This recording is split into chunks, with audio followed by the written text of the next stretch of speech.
د مانزه فرضونه مونږه درلس بیان کړیو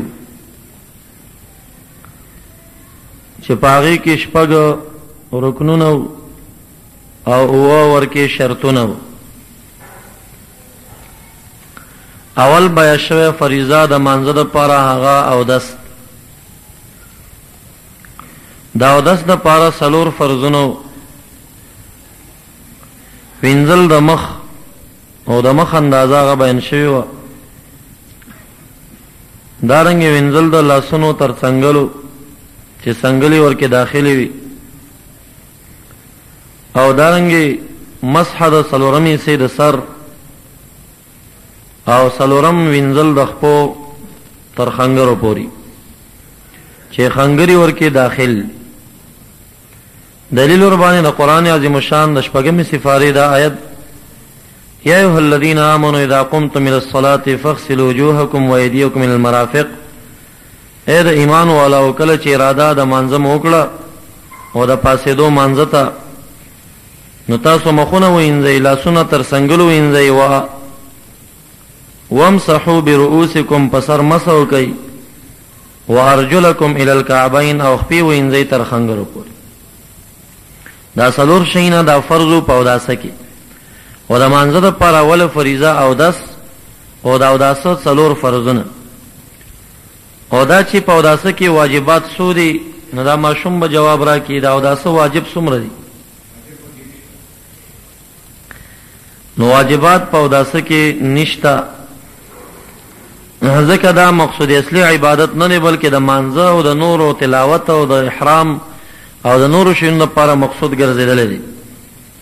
دا د فقهاو یو اصطلاح ده چې کم شی مقصود اصلي وي هغه واجبات لري او کم چې مقصود للغیر وي د بل شي د لپاره مقصود شوی نو هغه کې واجبات نه وي.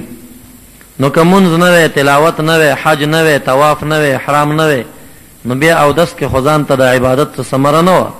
خدا چې عبادت ګرځیدل نو د مانځه د پاره د تلاوت د پاره د احرام د پاره د طواف د پاره د دې شینو د پاره دا مقصود ګرځیدل. او سنتونه دا اوداسه غالبا چې مونږ ولس یا تلس بیان کړیو. اول د هغې نه غسل الیدین د استنجا نه وړاندې انزل د لاسونو او دارنګه د استنجا نه بعد کې مو دویم استنجا او دریم بسم الله الرحمن الرحیم ویل دا اوداسه په سر کې دا سنت دی او د ډېرو خلکو نه پاتې او دا یو تاکیدي سنت دی او ضروری دی. سلورم کول د نیت په خوله باندې ضرور نه دی بلکې دا ته چې کوم کار کوي چې دا د پاره د اودس وي یعنی ستاسو زړه دا وي چې زه ځان په مانځه ته جوړوم ځان په پاکوم او کدا سی وشو چې ته چا وبو ته ور دکړې کړي مستاله سونه موینځل شو خپې دې موینځل شي مخ دې موینځل شي خو نیت دې نه کړي نو تا نه سنت پاتې شو. پنځم مزمزه غرغړه دخلي درې کرتی شپږم وهل د مسواک چې دا سنت مؤکدات دي او اوم استنشاق پوزه تر ورکول درې کرت یعنی او په پوزو کې دا سره راکاږي چې دماغ ته نږدې شي او د پوزي بر سر دې اوس وځي ور باندې خو چې روزه نه یو کروژې به ډېر زور ورکینه.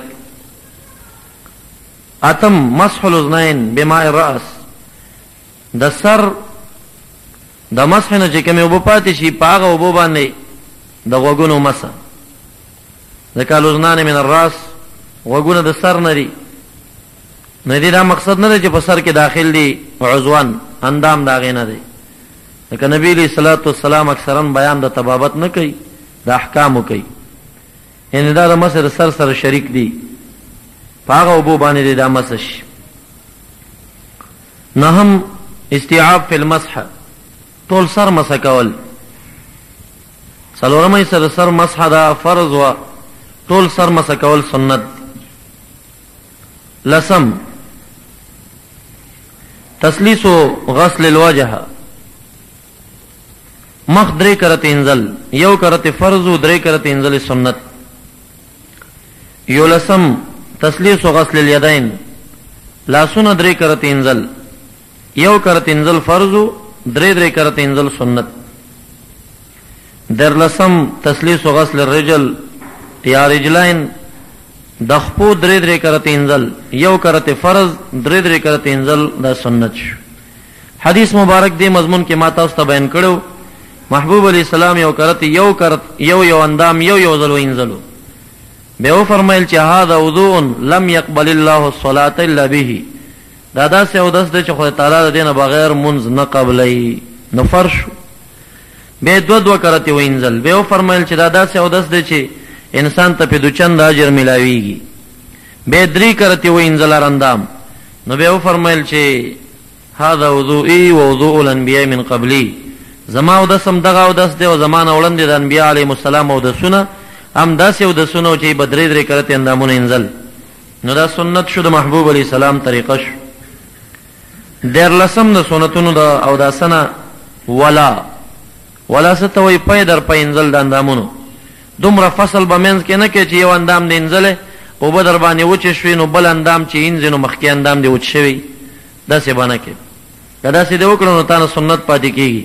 خدا سنت مؤکدات دی. ګوریا چې کم بیانوم دي ته بعضی مذهبونه لکه امام مالک رحمه الله ورته فرض وای، نو داسې چې بعضی مذهبونو کې فرض ګڼل شوی او زمونږ مذهب کې سنت وی، موږ باغه سنت د فرض غونډه پکله کا باندې کوو. 14 سنت ترتیب دی، پمن د اندامونو کې ترتیب ورکول لکه دا تاسو چې څنګه اودس کوي.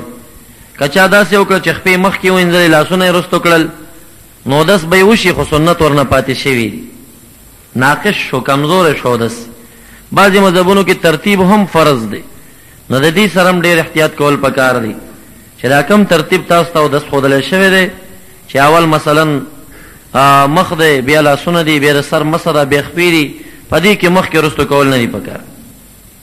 15 البدایة بالیمین، په ښی اړخ باندې شروع کول، اول ښی لاس انزل بیا چپ لاس، ښی خپه انزل بیا چپ، داسې طریقه. 14 مسح الرقبه، د غاړې مسح کول چې دې ته اکثر فقها مستحب وي او بعضې مذاهب ته انکار کوي. یو روایت ورکې شته دی، روایت ضعیف دی، خو مستحب خبره په ضعیف حدیث هم ثابتېدی شي، په دې باندې اتفاق د علماو. او بیا لا دا چې والحدیث ضعیف بالعمل یقوی، په دې علما د فنونو پوهېږي که حدیث ضعیف وي خو هغه زمانه کې خلکو په عمل کړی نو دا حدیث بیا قوي دی. نو امام صاحب رحمت الله علیه دې فیصله کړې ده، امام محمد صاحب، امام یوسف صاحب، هغه زمانه د تابعین او تبع تابعین کو خلکو په دې حدیث عمل کړی دی، نو کدا حدیث رستو کتابونو راخسته ضعیف مرتویلی او د دین وړاندې زمانه کې په دې عمل شوی دی، نو پته لګي چې دا حدیث قوي، دا قوي کوي. دا شان 15 سنت تخلیل الاصابع، د ګوتو خلال، دا لاسونو د ګوتو د خپو د ګوتو خلال کول.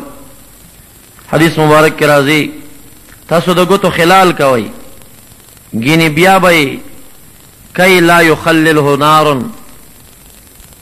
دې لپاره چې چرته اور د جهنمي دا مینځ د ګوتو درته مسه نه کي. بیا که تاسو خلال ونه کوئ او دې مینځ کې لږه لږه خالیګاه در نه پاتې شي او هغه نه لمده شي، نو بیا به د هغې په عوض کې د جهنم اور د ګوتو په مینځ کې وګرځېږي، نو د هغې په ځای د خپلې ګوتې پکې ګرځوئ، خلال کوئ. او 13 سنت تخلیل اللحیه، د ګیرې خلال، چې د لندې خوانه ګڼه ګیره وي هغې ته چې کوم دی د لاس دا ګوتې وردننه کول، دا سنت. دا یو څو سنن دا اوداسه دا بیان شوي وو. یو څو شیونه بیان شوي وو چې په هغې باندې اودس ماتېده، غالبا چې 8 شیونه. یو د هغې نه ما خرج من السبیلین، یو د 2 لارو نه چې یو څیز راوځي، مخکې او که د رستو نه چې ست یې ووتل اودس مات. دویم قی کول د زیړې اوبو د یا د روټۍ خمل الفم چې په ډکه خوله باندې وي. دریم دم مسایلن، بهیدونکې وینه چې د خپل زخم نه لږه وخوځېږي بل ځای لاړه شي. څلورم النوم، خوب، داسې خوب چې هغه په رکوع، سجده یا په داسې ناسته چې پوخ ناستې په دې کې نه وي بلکې دا خوب په تکیه باندې وي داسې تکیه کاسز تا نه لرې شي نو ته غورځېږې نو داسې خوب باندې مودس ماتېږي او یا په ډډه اړخ لګولو باندې وي دا شان پنځم جنون لیونتوب سړی لیونی شه نو داسې مات او شپږم زنانو د پاره حیض چې راشي نو داسې مات دی او اوم نفاس اولاد پیدا شي د بعض زنانو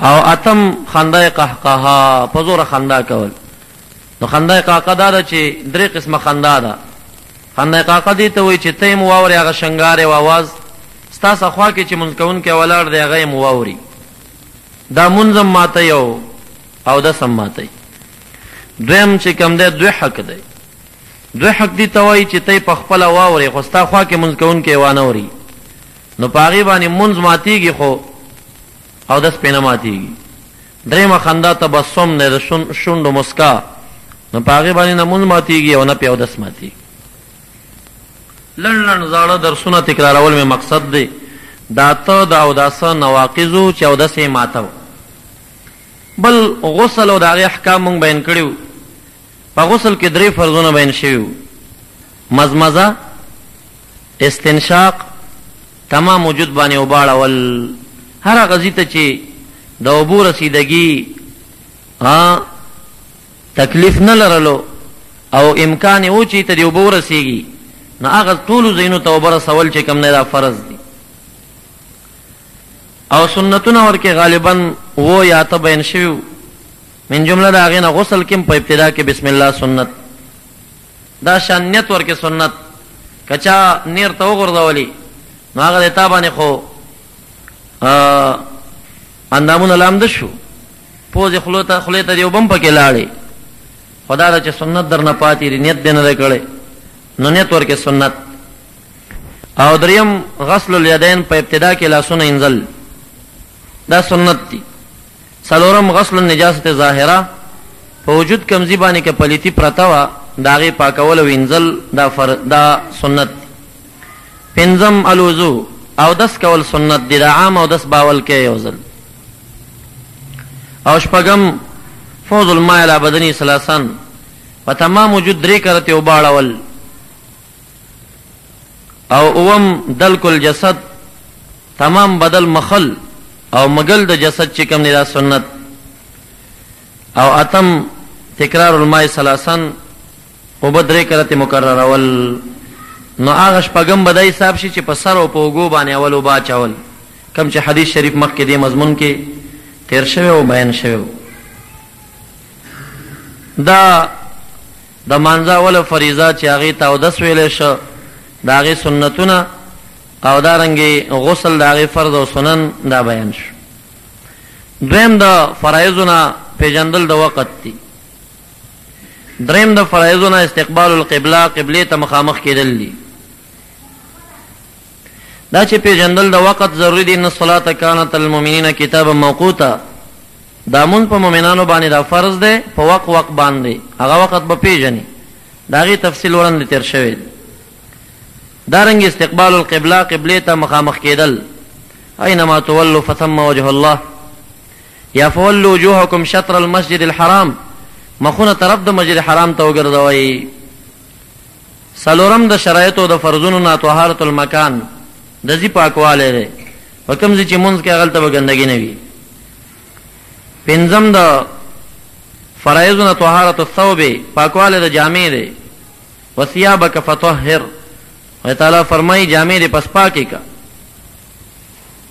شپږم د شرایطو فرایضو د مانځه نه ستر العورت عورت پټول دي چې د نارینه د زنګون نه د نامه د غوټۍ پورې دا فرض دی پټ ساتل او زنانه چې کوم دا ټول عورت دی سوا د دغه 2 لاسونو نه تر ورغو او سوا د مخ نه او سوا د قدم نه او قدم کې اختلاف نور ټول عورت او که په هر اندام کې څلورمه حصه ښکاره شوه نو مونځ د ښځې بیا نه کېږي او دې مسله کې ما مخکې تفصیل کړی و زنانو دپاره خاص کر دا ویختان چې دي دا عورت دی. که په کور کې مونځ کوي خو د دې که څلورمه حصه ترې ښکاره شوه نو مونځ نه کېږي. خاص کر نن سبا چې دا کم جال او دا گاج ورته وایي دا ټیکري دي نو دا چې په سر باندې واچوي نو دې کې خو اکثر سر ښکارېږي نو دې ورسره منځونه د زنانو خرابېږي. هغه عورت د دې ښکاره کېږي مونځ یې فاسدېږي. زنانه د دې مسلو کې ډېر خیالو کې دروند ټیکری په سر باندې اچوي او د مخ دم ټوله حصه داسې چې فقط مخ ښکاره شي نور غوږونه او دارنګې غاړه په دې ځایونو کې کم ځای ته نه ښکاره نه شي په مانځه کې. او اوم فریضه د مانځه دپاره نیت دی. په خوله باندې کول مستحب او بهترینه طریقه ده او که څوک په زړه کې قصد وکړي نو کافي ده. اتم تکبیر تحریمه دی، اول تکبیر. او نهم قیام دی. په مانځه کې دا ودرېدل چې کم دی دا فرض. تکبیر باره کې رب ذوالجلال فرمایي وربک فکبر وذکر اسم ربی فصلی. نو خدای تعالی نوم یاد کې بیا مونځ کوي. او یا وربک فکبر پس درب تکبیر وایا دا د مانځه متعلق. قیام متعلق خدای تعالی فرمایي قوموا لله قانتین. خدای تعالی ته په عاجزۍ باندې ودرېږئ قیام فرض. لسم د فرایضو د مانځه نه قرائت دی. فقروا ما تيسر من القرآن ولولئ کوم چې تاسو ته آسان وي د قرآن کریم نه تلاوت یې کوي. د مانځه متعلق. یو لسم د فرایضو نه رکوع ده. ورکعوا خدای تعالی وایي مع الراکعین سره د رکوع کوونکو رکوع کوئ. دولسم د فرایضو د مانځه نه سجده ده. ورکعوا واسجدوا خدای تعالی ته رکوع سجده وکئ. دیرلسم د فرایضو د مانځه نه آخره قاعده ده.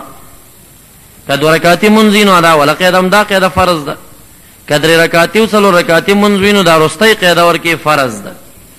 عبدالله ابن مسعود رضی الله تعالی عنہ ته نبی علیہ السلام د مانځه چل ښیي. بیا ورته وایي اذا قعدت کله چې ته کېناستې نو په تحقیق سره تمت صلاتو که مونځ دې تمام شه. نو تتمیم د مانځه اخرې قاعدې پورې وتړله نو معلومه دا ده چې لا ناست نه نو مونځ دې تمام شوی نه دی او تتمیم په فرضو باندې راغی. دا دیرلس فرایض مخکې بیان شوي دي. څوارلسمه فریضه د مانځه چې په دې کې امام ابو حنیفه رحمت الله علیه ځان ته دی او جمهوري مخالف خپل شاګردان هم دې کې ورسره موافق نه دي. هغه خروج بصنع المصلي. امام صاحب یو لوی فقیه دی عجیب سوچ کوي او هر منګزار باندې دا فرض دی چې د مانځه نه به په خپل قصدي کار باندې ځان وباسي. خپل قصدي کار باندې به ځان وباسي. نو دا خروج یو په طریقه شرعي باندې دی یو په طریقه غیر شرعي دی. شرعي طریقه داره چې سلام دی نو خپل سلام خو واجب دی خو دا ستا دا قصد چې زه سلام دې دپاره کوم چې دې مونځ نه وځم یا په بل کار دنیوي کې اخته شم او یا په بل مانځه کې داخل شم نو دا ستا دا قصد کول خروج په نیت د مصلي سره او په قصد د مصلي سره دغه نیت او دا قصد کول چې د دې مانځه نه ځان وباسي بل کار دپاره فارغه یا بل مانځه کې داخله دغه در باندې فرض. او که داسې شي چې سړی په مانځه باندې ناست دی او دې سوچ نشته دی چې زه دا سلام څه ته ګرځوم زه ګینې دې مانځه نه ځان وباسم خو هسې یو سوچ کې تلی د دوکان او هسې اتفاقا چې بس وقنا عذاب النار ته ورسېده نو خپله خو اتفاقا دې عادت شوی که نه مخ ته وګرځېده سلام هم ترې واچول شو بل خوا هم ترې وګرځېده خو قصد خو یې نشته دی دی خو په سوچ کې تلی دی. نو امام ابو حنیفه رحمت الله علیه وایي د دپاره په بل مانځه کې دخول هم صحیح نه دی او دا په ده باندې فرض و نو دا مونځ هم فاسد شوی دی. دی به د دې مانځه نه په خپل قصد او نیت سره ځان وباسي. نو خروج بصنع المصلي د منګزار په قصدي عمل باندې د مونځ نه ځان ایستل دا فرض چې د بل مانځه کې دخول ورته صحیح شي. ته چې دې مونځ نه وتی نه نو بل مانځه کې به څنګه ځان داخل کړي. نو شرعي طریقه سلام دی. غیر شرعي ناروا طریقه چې ځان د مانځه نه وباسي نو هغه په زوره خندل فسات او زرات په دې شیانو باندې هم ځان ته نه ایستی شي د امام ابو حنیفه رحمت الله علیه په رایه باندې. نو اصل کې ډېر اهل حدیث امام صاحب پورې دې مسله کې خاندي او خپل جهالت نه کار اخلي او خپلو کتابونو کې لیکلي چې دا داسې عجیبه امام و چې د خلکو ته دا ویلي دي چې په مانځه کې په زوره خندل او یا باد د ځان نه ایستل دا چې دی فرض. نو دا غزد او عناد دی، دا جهالت دی چې دا کشران جاهل دی پویږي نه، او هغه مشران متعصبین متشددین دي او د امامانو ګستاخی پسې راخستی دي. امام صاحب دا نه دی ویلي چې په مانځه کې خنده قاقا فرض ده، دا نه دی ویلي چې په مانځه کې بې ادبي د معافي ځان نه بعد استل فرض دي. دا یو کتاب د فقه کې نشته، او که چا وښوده نو موږ به انعام ورته ورکو. جهالت دی نه کوي. امام صاحب وایي د مانځه نه په خپل قصدي عمل وتل منګزار ته دا فرض دي. دا وتل یو شرعي طریقه ده چې سلام دی، یو غیر شرعي ناروا طریقه هم شته، هغه دا ده چې سړی تشهد خلاص کی او په دې وخت کې د قصدن وخاني په بلق بلق باندې، نو چې په بلق بلق باندې وخندل نو د په خپل قصد دې مانځه نه ځان ویسته کنه، نو د مانځه فرضونه پوره شوي دي. اگر که سنت نه پاتې دي او د سنت په پاتې کېدو باندې خو مونځ فاسدېږي نه کنه، بلکې مونځ کمزوری شه، مونځ ناقص شه، نو ځکه خو غیر شرعي طریقه هم ده، ځکه خو ورته دې ته ناروا طریقه وایي چې په دغه طریقه به ځان نه وباسي. نو د امام صاحب مقصد دا دی چې خروج بسنن المصلي د منګزار په خپل عمل قصدي باندې د مانځه نه ځان ایستل دا فرض دی. نو شرعي طریقه یې دا چې دا سلام به په خپل قصد ګرځې، ته چې سلام ته ورسېږي نو ستا په زړه کې دا راځي چې زه دا سلام دې دپاره ګرځوم چې دې مونځ نه ځان فارغوم، یا بل عمل دپاره او یا د مانځه دپاره ځان فارغوم، دغه نیت به دي. تاسو ته ما ویلي چې زه 14مه یا 15مه یو فریضه چې ډېر خلک د هغې نه خبر نه دي، زه به یې درته بیانوم. نو هغه دا ده چې معرفت کیفیت الصلاة وما فيها من الخصال. په هر مونځ کوونکي باندې دا فرض دی چې په مانځه کې به فرض د سنتو نه بیلی، سنت به د واجبو نه بیلی، او واجب به د مستحبو نه بیلی. دا فریضه د فقه کتابونو خاص کر تحتاوی دا ذکر کړی ده.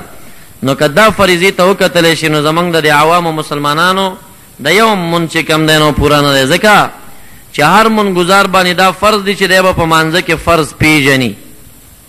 نو تاسو خو اوس یاد کړل او یا مو اورېدل، تر اوسه پورې کوم منځونه هم چې کړي دي تاسو فرض د سنتو نه نشو بیلولی، او دا شان سنت به پکې پیژني، واجب به پکې پیژني، دا به یو بل نه بیلولی شي. نو د دې وجې نه فقهای کرامو دې ته فرض ویلي دي. څومره عوام خواص چې زمونږ اواز اوري دا مسله دې سپکه نه ګڼي، او زمونږ د FM په ذریعه چې کوم نشریات دي نارینه زنانه دي په شوق سره د اواز اوري او د دې د احکام دې بیلی. مونږ د زاړه درسونو نه کیسټ ریکارډ کړی دی انشاءالله، هغه به تر ډېر وخت او ډېر عمره پورې د خلکو د اصلاح دپاره به مونږ هغه نشرو. بار بار دې اوري، فرض د واجب نه، واجب د سنتو نه، سنت د مستحبو نه، دا دې پکې بیلی. نو دا 14 یا 15 فرضونه د مانځه دا بیان شو. دویمه درجه کې د مانځه واجبات دي. واجبات د مانځه مونږه 19 غالبا یا 13 بیان کړیو. اول واجب په مانځه کې قرات الفاتحه، الحمد شریف لوستل دي. قل هو تلاوت او قرات فرض، الحمد شریف لوستل دا واجب. دویم ضم السوره، دا سورت چې رستو دی دا د الحمد پسې متصل کول. دریم تعین الاولین للقراءه، اول 2 رکعتونه د قرات د لپاره متعین کول. کدی کې درنه پاتې شو نو بیا دا رستی دریم څلورم کې کدی وکړل سجده سهو وکړه مونږ به صحیح شي. څلورم تقدیم الفاتحه علی السوره، الحمد شریفه په سورت باندې مخکې لوستل. کچا داسې وکړه چې اول تلاوت وکړه وروسته فاتحه شریفه ولوسته، واجب ته پاتې دي، سجده سهو دی وکړي مونږ به صحیح شي، که یې ونه کړه مونځ خراب شي. پنځم ضم الانف مع الجبهه فی السجده، په سجده کې پوزه د تندي سره یو ځای لګول. نو که چا تندی ولګو نو فرض دی هغه، او پوزه یې ونه لګول نو واجب ته پاتې شو. که چا پوزه ولګو تندی ونه لګو نو فرض ته پاتې دی، بیا مونځ بالکل نه کېږي، بیا د هغې تدارک هم نشته. او که پوزه ونه لګوله تندی ولګو نو واجب ته پاتې دی، دواړه به لګې. شپږم الاتیان بسجدة الثانیه فی کل رکعات، په هر رکعت کې دویمه سجده کول. دا اولې سجدې پسې متصل کول، ورنه اکثر فقها دویمه سجدې ته فرض وایي. اوم الاطمینان فی الارکان، په هر رکن کې درنګ تیرول. اتم القعود الاول، اوله قاعده چې کومه ده دا ناسته، دا واجب. کدا درنه پاتې شو مثلا دریم رکعت ته پاسې دي بس بیا پسې راکوزېږه ما رستو سجده سهو وکړه مونځ به دې صحیح شي. نهم قراءة التشهد فی القیدة الاولى، پاولا قیده کې دا تشهد لستل دا واجب. لسم تشهد لستل په قیده دویمه کې، دویمه قیده کې دا ناسته فرض ده، اوله قیده کې ناسته واجب ده، او دا تشهد لستل په دواړو کې واجب دي. یو لسم القیام الى الرکعة الثالثة من غیر تراخن، اوله قیده کې چې تشهد د اخلاص کا نور به وخت نه تیرې او نه به درود شریف لولي، متصل دریم رکعت ته پاسېدل دا واجب دي. کته نه درود شریف ولستل شو مخکې پسې لاړې او مونږ د واجب یا فرض نو بیا په دې وخت کې تابانې سجده سهو وړي.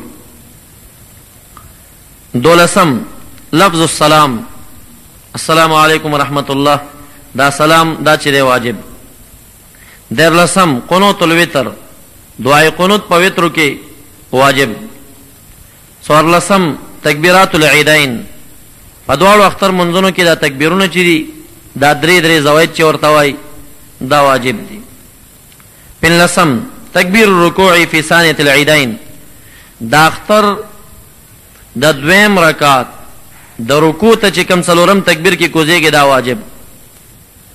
د رکوع تکبیر خو په عامو منځونو کې دا سنت دی، خو د اختر دویم رکعت کې چې درې تکبیر وکړي نو څلورم باندې رکوع ته ځي، دا څلورم رکعت د درېو د متابعت د وجې نه فقهاو واجب ګرځولي، یعنی تصریح په واجبو یې کړي.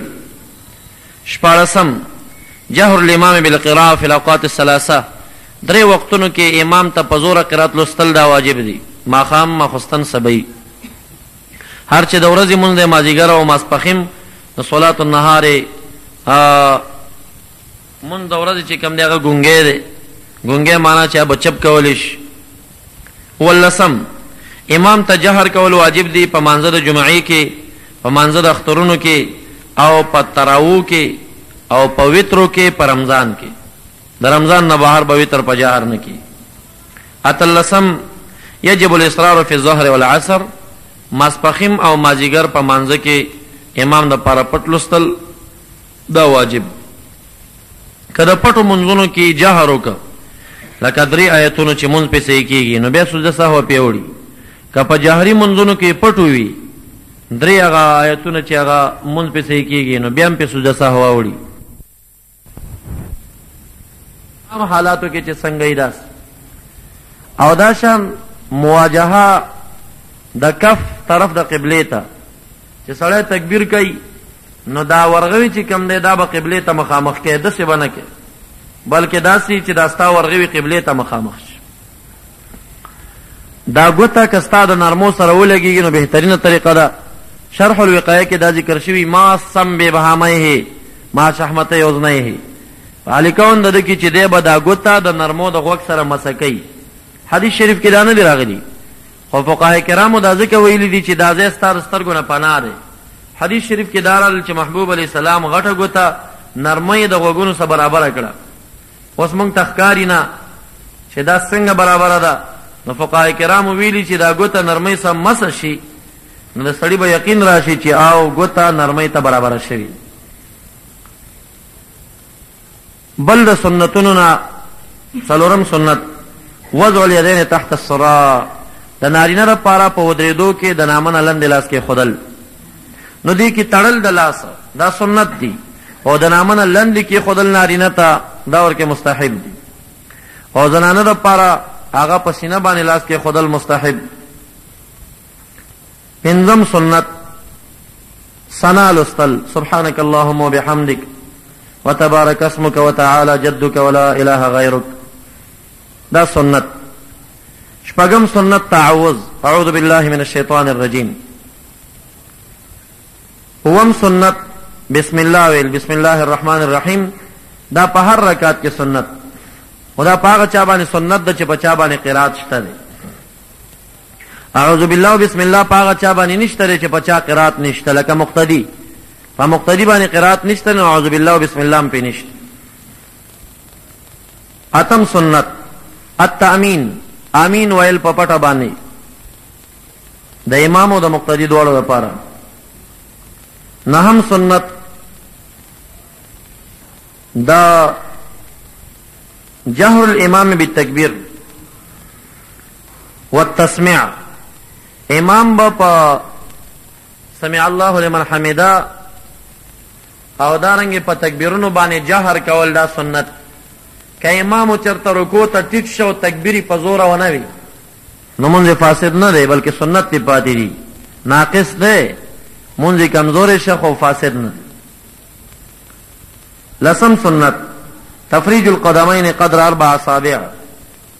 سړی چې ودریږي نو دا ګوتې د خپو درمیان کې د 4 ګوتو عمره فاصله پرې خودل چې دا مستحبو کې داخل دی سنت زوائد، یعنی ما حب السلف مشرانو داخل ګڼلی. امام شافعی رحمه الله هغه یو لیش ویلی ده، د یو لیش نواز درېدل لکه لیریس چې ودرېږي دا یو مذهب هم نه دی، 4 مذهبونو کې د هیچا مذهب هم نه دی، ځان نه خود ساخته جوړ کړی دین دی. 11 سنت تکبیر الرکوع، د رکوع ته کوزیدو کې تکبیر ویل. 12 سنت تسبیحه 3 پر رکوع کې 3 کرتے سبحان ربی العظیم ویل. 13 سنت اخذ الرکبتین فی الرکوع، پر رکوع کې د زنګون نیول، دا زنګون نیول په لګوتو باندې دا سنت. 14 سنت تفریج الاصابع فی الرکوع، پر رکوع کې دا ګوتې چې زنګون نسی نو جوخت به نه نسی بلکې دا ګوتې بخې پراخه کې او زنګون به پکله کې. 15 سنت نصب الساقی، دا دواړو پندو شخول او نیغول، اسی منکوس بنو درېږي قوس په شکل براتاویږي نه بلکې دا زور باور کې چې راستا دا پونډې نیغي شي. 14 سنت بسط الظهر، غړول لشا. حدیث مبارک کې دا راځي چې محبوب علی سلام په رکوع کچا به په شام مبارکه پیاله کې خدا نو هغه پیاله به نه خوځیدا، یعنی به نه غورځیدا، داسې به اواره وا او به هم تینه تللی دی. 15 سنت تسویه الراس بعجزه، سر د شاته د ملا د اخیری اډو کې سره برابر ساتل پر رکوع کې، دا 15 سنت. 13 سنت الرفع من الركوع، د رکوع نه پورته کېدل. څنګه بعض خلک رکوع ته کوشي او رکوع نه مسی کوشي سجدي ته لاړ شي جلتی ور باندې، دا نقرن کا نقر الدیک. نبی علیہ السلام انس سے فرمایي زمانہ کړه ما چې ته به چرګانو غنې ټونګې نه وایي. نو د دین بیا را پورته کېدل رکوع برا قومي ته دا سنت. 19 سنت القيام مطمئنا، دا قومه په اطمینان سره کول. 20 سنت وضع ركبتيه ثم يديه للسجود، سجدی ته چیزی اول بدنګونو مخکې کې بیا بلاسونه بیا پوزه بیا تندې، پورته کېدو په وخت کې اول تندې بیا پوزه بیا لاسونه بیا زنګانونه. 21 سنت تکبیر السجود، سجدی ته کوزیدو وخت کې تکبیر ویل دي. او داشان 22 سنت سمع الله لمن حمد ربنا ولك الحمد ویل. نو مقتدی د پار ربنا ولك الحمد او د امام د پار دواړه جمع کول بهترینه طریقه. 23 سنت کون السجود بین کفیه، دا سجده او مخ لګول د دواړو ورغو په مینس کې. حدیث مبارک کې داوم راغلی چې د دواړو وګو سره سره لاسونه کېدي، او دام راغلی دي چې د دواړو دا مخ د دواړو ورغو مینس کې شي. او زمونږ فقها کرامو دې ته ترجیح ورکړی ده، علت دا ده که چېرته پوزونه سره پریوزي نو ستا دا ګوتې به نږدې نو هغه ګوتې به جومات به یا ځای به نه ناولې کېږي. دا 23 سنت. 24 سنت تسبیح السجود، فسجده کی سمع الله لمن سبحان ربی الاعلی 3 کرتے ویل. 25 سنت مجافات الرجل بطنه عن فخذيه ومرفقيه عن جنبيه، سړی ته پکار دی چې خېټه د پتونانو نه لري وساتي په سجده کې او څنګلې د اړخونو نه لري وساتي، داسې به ور پریوزي ور باندې نه، څنګلې به هم جوخت نه. 26 سنت انخفاض المرأة ولزقها بطنها بفخذيها، پریوتل د ښځې سنت دی او خپله خېټه پتونانو سره لګول اب پخه پریوزي ځکه دا عورت. ویشتم سنت الجلسة بین السجدتین، دواړو سجدو په منځ کې ناسته سنت. اتهشتم سنت افتراش رجل اليسرى ونصب اليمنى، په تشهد کې ښی خپه درول چپه خپه څملول. نهشتم سنت التورک للمرأة، ښځې دپاره ځان یو اړخ ته ایستل او په هغې خپلو کناټو باندې کېناستل.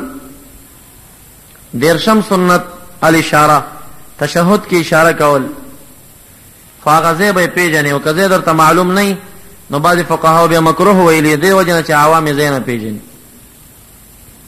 که ځای څوک وپېژني سنت.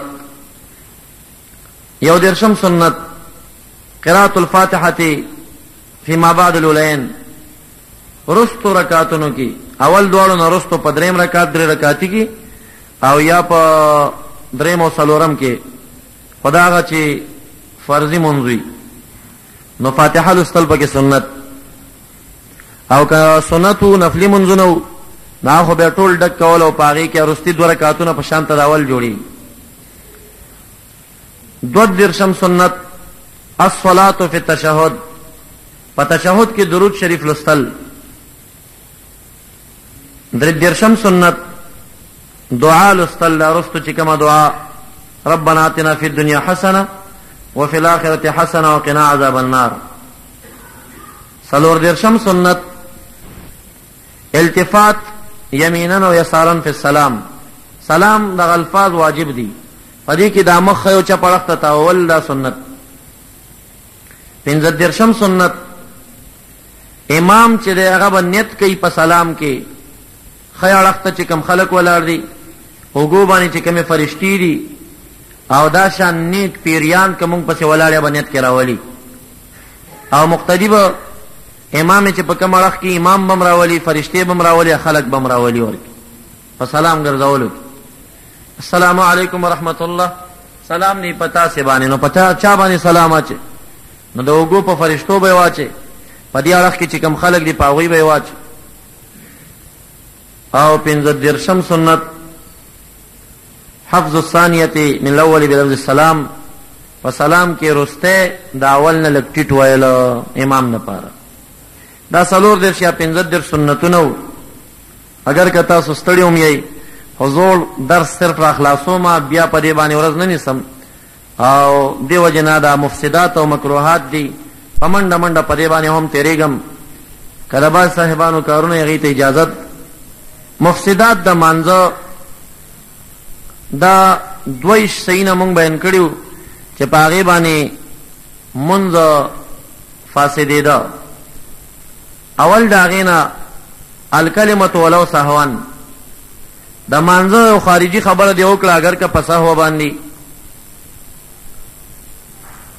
دویمه الدعاء بما یشبه کلامنا، داسې دعا دې مانځه کې وکړه چې زمونږ د خبرو پورې تړلې وه، خدای ښه کور راکې، الهه ښه بیبي راکې، دا راکې دا راکې، داسې خبر دې وکړه. دریم السلام بنیت التحیه، سلام اچول د پیشکشۍ په نیت باندې په چا سلام په مانځه کې واچي مونځ فاسد. څلورم رد السلام باللسان، په ژبه باندې وعلیک السلام ویل او المصافحة یا په مصافحه باندې. څلورم پنځم العمل الکثیر، عمل کثیر. عمل کثیر دي ته وایي چې بل ته په مانځه کې داسې کار وکړي چې بل سړی تا ته وګوري د هغه ګمان راشي چې ګنې دا په مانځه نه دی. او یا دا چې په دواړو لاسونو یو کار وشي د بعضو په قول، او یا دا چې یو لاس باندې درې کرت یو کار وشي. یوه جامه ده یو کرت یم سمه کې بیا یې سمه کې او بیا یې سمه کې. یو ځای دی ضرورت نشته یو ځل یې وګورئ بیا یې وګورئ بیا یې وګورئ، نو درې کرتې چې دې وکړل د عمل کثیر دی مونږ فاسدېږي. شپږم تحویل الصدر عن القبله، قبلې نه سینه تاوول. اوم اکل شیء من الخارج ولو قل، د خارج نه یو شی د خلی تواچول کډیر لګم وی او د خپل مونږ فاسد. اتم اکلو ما بین اسنانه قدر الحمسا، دا غاخونو کې اوسیز نه خطو او مغه در اوس پړدل او بیا دی خوړل، نو دا نخود د دانې نه چې کمو باک نه کوي او د نخود د دانې هغه نه چې زیات نه مون فاسدي. دا چانی د دانې عمره. نهم شرب سخاک بار نه لګ ګټو بوس کلی مون فاسد. لسم التنحنح بلا عذر، غاړه تازه کول بغیر د عذر نه. عذر د امام د پاره مقتدی ته نه، امام ته دا عذر دی چې بالکل ستونه ون خطا قرات نشي کول، نو کاغه غاړه تازه کې د قرات د خلاصې لپاره خیر. خو غاړه تازه کول دا ډېر خلک داسې کې دی باندې منفاسدي. لسم یو لسم تافیت اوف اوف کول یا اوه اوه کول یا وازونه استلخلینا چې د مصیبت او د غم د وجنې او درد د وجنې، او کدا د یری د جهنم یا د جنت د یاد د وجنې، نو دا بیا نور منسخ کولې کوي. کتا اوف اوف کول خطا باندې جذب راغلو بیا باک نه کوي. بیا عائشہ رضی الله عنها فرمای هغه نور منسخ کوي. دا شان دولسم التشمیت، یو څوک پرنجي دا او تاغه ته په مانځ کې جواب ورکړي چې رحمک الله. دیرلسم جواب مستفهمن بین الدین، یو چا تاسو کا بار ولال دې ته په منځ کې اما الله ندن و تعالی سره شریک شتا، چا تاسو کا ته په مانځ کې جواب ورکړي چې لا اله الا الله بل معبود نشته، نو مونږ فاسد شو. یعنی مانځ کې دنه تا چا سره خبرې گویا کې وکړي. څوارلسم خبر سوء بالاسترجاع، یو بد خبر دی اوریدا دا چا د مرګ وځه دی اوریدا، یو بل سیس دی اوریدا او مانځ کې دی وی چې انا لله و انا الیه راجعون، مونږ فاسد. دا شان پنلسم رؤیت المتیمم الماء، تا تیمم وهلو او بنوي یو د مبلی ولیدي او داس د مات. متیمم آغا او بولیدي نو تیمم مات. شپارسم اویل امی القرات، یو سړی دی چې هغه ټکي قرآن یاد نه دی، یو دم یو یاد شو ورته، نو په دې وخت کې مونږ فاسدي دی به قرات کې هغه زوړ مونږ فاسد. دا ابتدا د اسلام کې دا حالات په خیدل اوس نشته. اوس خوار چاته و میغه چاته وی چې دومره قرآن کریم نه یاد چې پاغه دې منځو کې، نو قلهو شریفه خدار چا یاد ده. ولسم او المؤمن قدر على الركوع، یو سړی په اشاره منځ کوي او د مانځ په منځ کې صحت دومره خشو چې رکوع سجده کولای شم، هغه زوړ منځ مات شو اوس بر سر نه منځ کوي. او اتلسم ولسم محاذات المشتهات، داسې زنانه سره په صف کې برابر رالی چې هغه ځوانه وه مشتهات وه، یو منځ کې سره شریک وای، یو امام پسې ولاړ وای، منځ کې فاصله نه وه، شرطونه اشتري مخکې بیان شوي، نو منځ فاسدي. اتلسم فتح المصلي على غیر امامه، مانځ باندې ولاړې نفل کې یا سو اخواته نور خلق په مانځ ولاړ دي په جمع، او تا په خپل منځ کې امام خطا ش فتح دی ورکړه، یعنی خپل منځ کې د بل چاته فتح ورکول، امام ته کور کې باک نه کوي، بل چاته فتح ورکول. نو نسم مد الحمزه بالتکبیر، ناغي باندې منفاسد. دا شان اوګدول د حمزه په تکبیر کې، دا څه ویل الله اکبر منفاسدیږي، ځکه الله اکبر معنا څه ده؟ آیا خدای تعالی لوی دی؟ نو دې معنا خدا شو چې تا ورکه شک دی، ته بل چانه تاسو کې الله اکبر آیا خدای تعالی لوی دی؟ نو دې باندې منفاسدیږي. شلم القراءه من المصحف، د مصحف نه تلاوت کول په فرضي منځونو کې، دا زمونږ د احناف رايه ده، بعض ورته مکروه ویلي دي، ځکه دا د یهودو مشابهات او ایبه تورات نه تلاوت کو، او یارانو دا فتوا ده، او امام سے وایي چې نه کیږي ځکه دا بل چانه زده کړه ده، او نور مذهبونه امام شافعي سے به جایز غني. اختلاف ورکې دی. د امام شافعي سے مذهبیانو تم نه دی پکار چې د مصحف نه تلاوت وکړي، ځکه دا د احتیاط نه لري خبر ده چې مذهبونه مختلف شول. بعضې مذهبونه وویل چې مونځ فاسدېږي، بعضې وایي نه فاسدېږي. نو دې وخت کې د دغې کار نه ځان ساتل پکاري.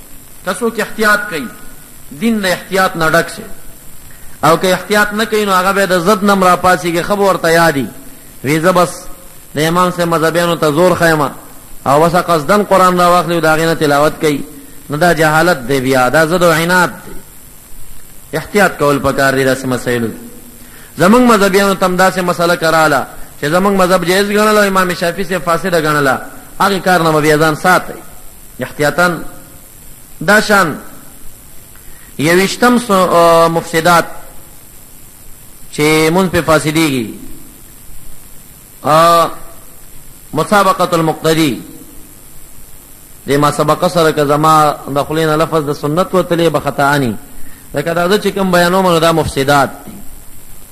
21 مسابقة المقتدي، د مقتدي د امام نه دومره په مخ کې شي چې هغه رکن کې امام ورسره یو ځای نه شي.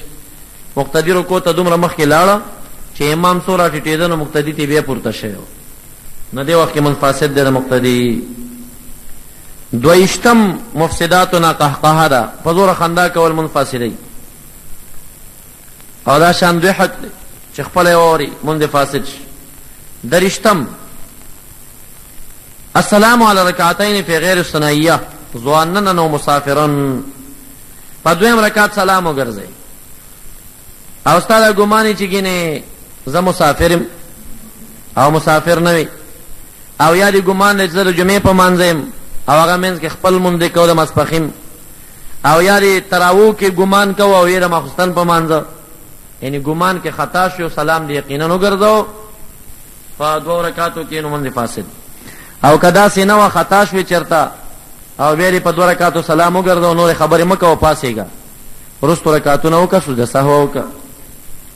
دا 22 یا 23 هغه مفسدات د مانځو چې مونځ پې فاسدېده بیان شو. دې کې که بعضې الفاظو کې معنی لفظ دا راغلی چې یاره 11 سنت دا دي، هغه به زما د خولې الفاظو غلطي وي. دا چې کوم بیان شو دا مفسدات د مانځو. دې نه بعد مکروهات د مانځو مونږ بیان کړي وو. غالبا 4 مکروهات د مانځه بیان شوي. اول د هغې نه قلب الحصا الا للسجود مره، کوم ځای کې سجده لګی د هغې ځینه ګټ کې پرتې دي، څه شیز پروت دی، هغه په لاس باندې صفا کول مکروه دي.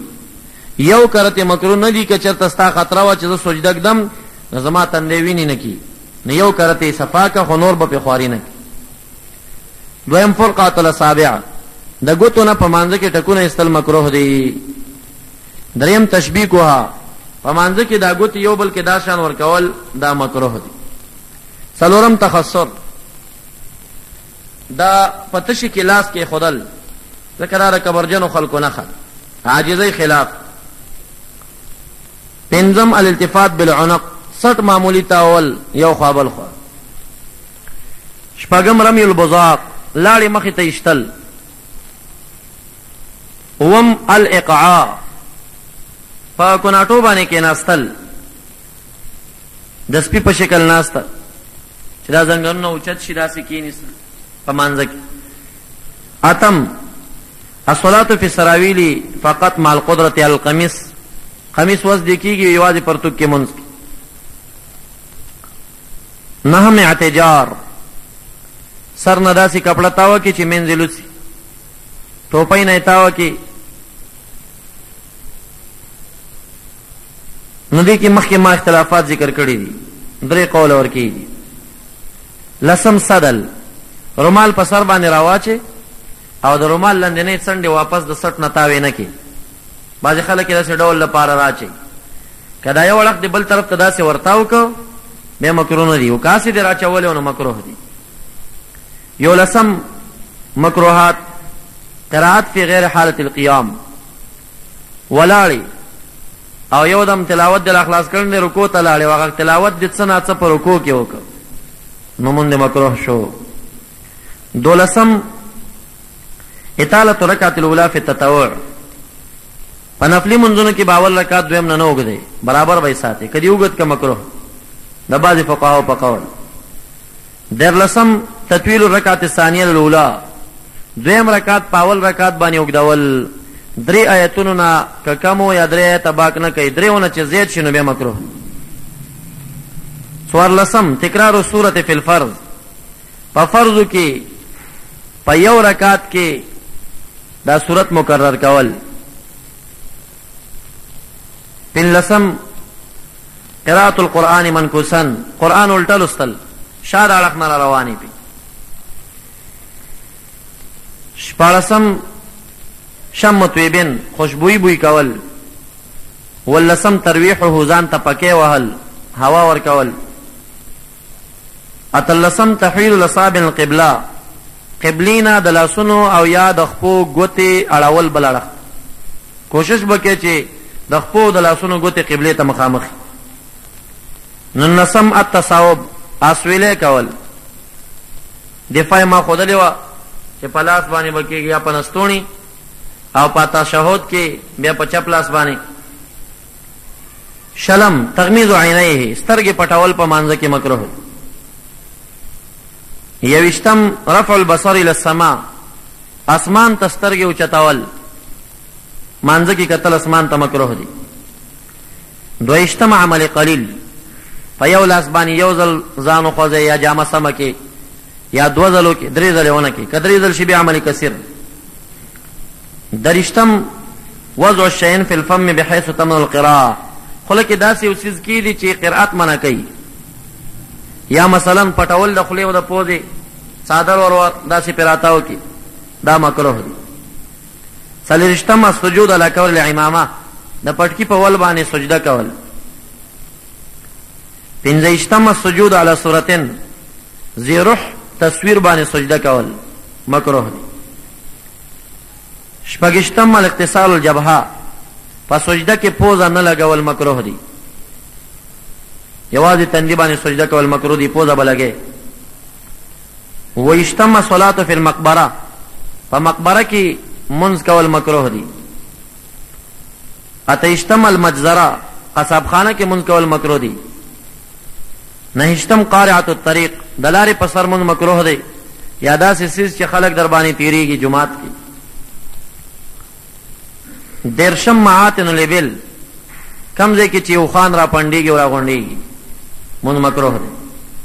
یو درشم فوق ظهر بیت الله د خانه کعبه د کوټې د پاسه منځ کول مکروه دي.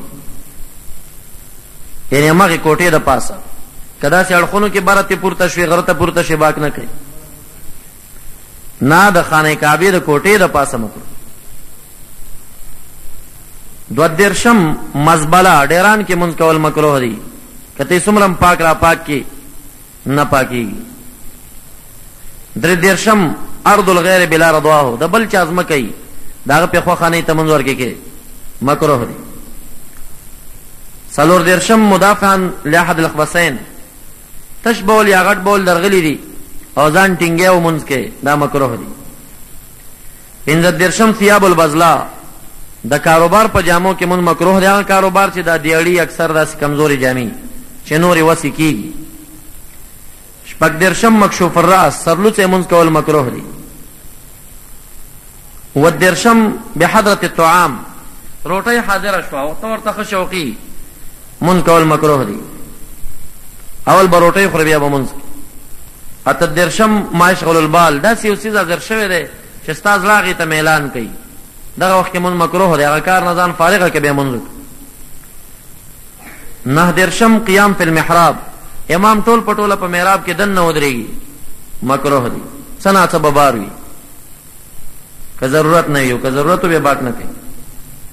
سلوختم قیام خلف صفن فی فرجا رستو صف کې ودرېږي او مخ کې صف کې ځای شته نو مونږ مکروه دی. اول به مخ کې صف ډکه. یو سلوختم کدا سې کې دې مونږ که چې پاس در باندې تصویر او زی روح والا یا مخه کې یا شاته یا په اړخونو کې نو مونږ مکروه. دو سلوختم پدا سې کې مونږ کول چې مخه ته تنور راشي یا داسې انګیټي راشي چې کې سکروټي وي مکروه. او کلم په یا راډو یا سو باک نه کوي. درې څلوېښتم مسح الجبهة من ترابین، د خاور نه تندی مسح کول. که یو کرته پیرېدي چې دلته څه شی کلک دی، که بیا سجده کدم تندی مې ویني کېږي باک نه کوي، خو د هغې نه بغیر تندی مګل مکروه دی، یا د خولې نه یا د خاورو نه. دا 43 شو که 44 دا مکروهات دا په مخکینی درسونو کې بیان شوي دي. مونږه نننی درس کې را اجمال کړل او د ریکارډ یو کیسټ ورنه مونږه برابر ک. تاسو دا ټول تفصیلی په یو ځل نه یادېږي. که کوم حضرات د دې شوق لرئ او دا یادول غواړئ نو بیا هغه کیسټ لاسته راوړئ او بهر څومره اورېدونکي چې د اف ام په ذریعه زموږ اواز اوري هغوی هم که پوره یادول غواړي نو زموږ د المدرسة دارالاحناف سره دې رابطه کوي.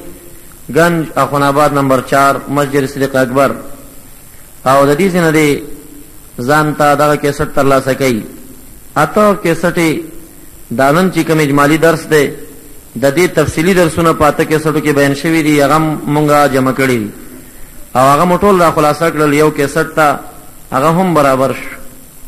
نو دا ځان لپاره پیدا کوي او بیا په کیسټ باندې ټیپ په ذریعه باندې لږ لږ تنه یادوي، انشاءالله یاد به مو شي تفصیلا. او داسې بیل بیل چې کوم دی په ذهن کې په نیمه ګنټه یوه ګنټه کې ذهن کې راوستل دا ګران کار وي. درود شریف په شوق سره ولولئ. اللهم صل على سيدنا مولانا محمد وآله وبارك وسلم عليه. والعاقبة للمتقين، الصلاة والسلام على أفضل الأنبياء والمرسلين. إلهي أنت مقصودنا ورضاك مطلوبنا، أعطنا محبة ذاتك ومعرفة صفاتك. رب اشرح لي صدري ويسر لي أمري واحلل عقدة من لساني يفقهوا قولي. اللهم صل على سيدنا مولانا محمد وآله.